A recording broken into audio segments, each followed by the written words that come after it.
Good afternoon, class. Let's continue our lesson. Present room service account.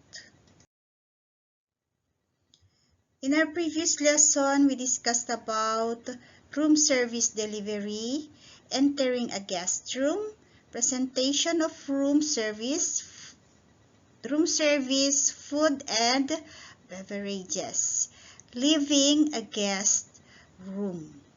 Okay, so if you have questions, I hope you already answered the self-check about these topics.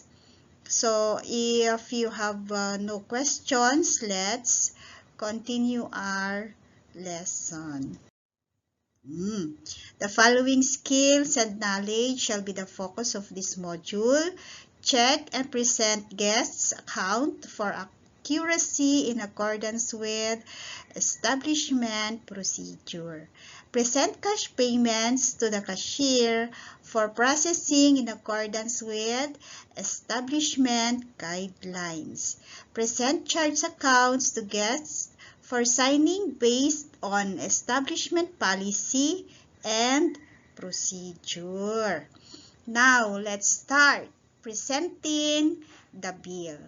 The methods by which bills are prepared range from handwritten dockets to high-tech computerized systems. The two purposes of a guest's bill are to inform the guest of the amount to be paid, giving details of what it's charged for, and to act as a control system for the establishment. Okay, so guests' bills may be present at the table, at the bar, and other establishment, including the cashier's desk. No matter where it is presented, the bill should be kept up to date at all times. Okay, so docket system, mano-mano. Tapos, high-tech, computerized. Where possible, the bill should be kept ready for presentation as soon as the guest requires. This may not always be possible, particularly when beverages are being served right up to the time of the guest's departure. Diba? Kung hanggat pwede raw, yung bill naka-ready na. At kapag hiningi, naandyan na.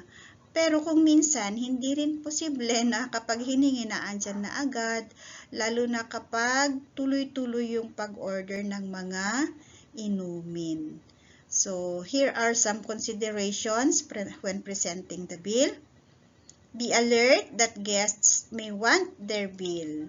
Do not present the bills until they are asked for. When presenting the bill at the table, place it in front of the host, probably the person who has asked for the bill, on a small plate from the right. Either the bill is folded so that the amount to be paid cannot be seen by the other guests, or it is placed in a billfold that serves the same purpose.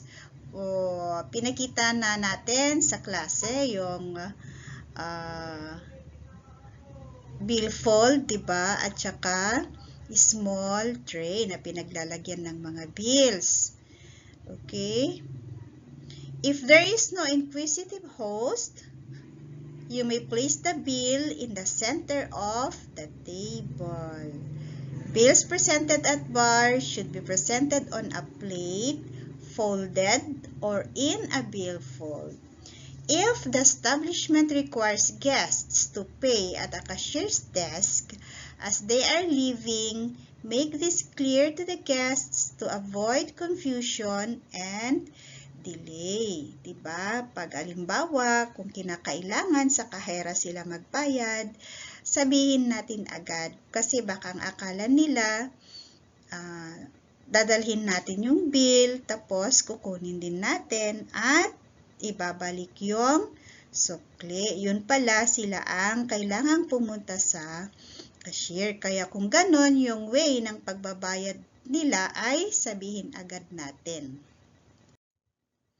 Don't hover around waiting for your guests to pay. Leave them alone to pay in their own time. Huwag maglakad-lakad.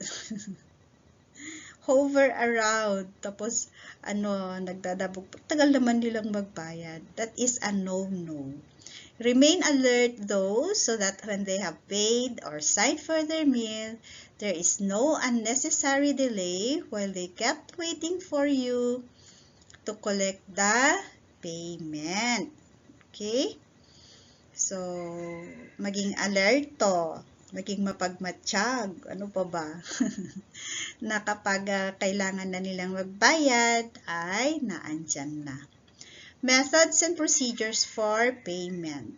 Common payment methods include cash, credit cards, electronic fund transfer at point of sales, o EFT POS system, vouchers, and charge accounts.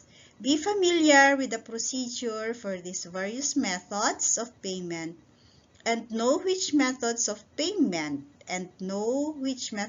payment are acceptable to the establishment. For credit card payments, check for the following. The establishment accepts the kind of card presented. Kasi hindi lahat ng klase ng card ay ina-accept. Meron ding hindi. Kaya dapat alam natin kung ano yung mga hindi tinatanggap na klase ng card. The charge is to be billed to a credit or savings account. The card's expiry date. Baka tanggap ng card ay expired na pala sila. That it has been signed. Okay? Room service is different from other food and beverage outlets in that the guest check is presented upon delivery of the meal, as opposed to being presented after the meal is finished by the guest. Kung sa serving the guest, doon sa kainan mismo, ay sineserve natin yung bill pagkatapos nilang kumain o kapag hininga na nila. Doon sa room service ay kabaliktaran naman. No. Once the tray or trolley has been set up and all food items have been arranged for the guest, the server presents the check in a check folder and secures the guest's name and signature on the check. No, kapag naiayos na natin ang kanilang mga pagkain, ay pipresent na natin agad yung kanilang bill or check. Okay? Before leaving, the server should make sure the guest does not need anything else and explain how the guest can have the tray or trolley cleared. The server may ask what time the guest would like to have the equipment cleared and note the time on the check. The server should thank the guest before leaving and take plate covers and any other unnecessary items as he leaves. No? Ganon. So, papapirma natin yung kanilang check or kanilang bill and then sabihin natin na tanungin natin kung paano nila gustong tanggalin o alisin yung mga pinagkainan nila, kung iiwanan ba sa hall at doon natin kukunin or kukunin natin sa kanilang room.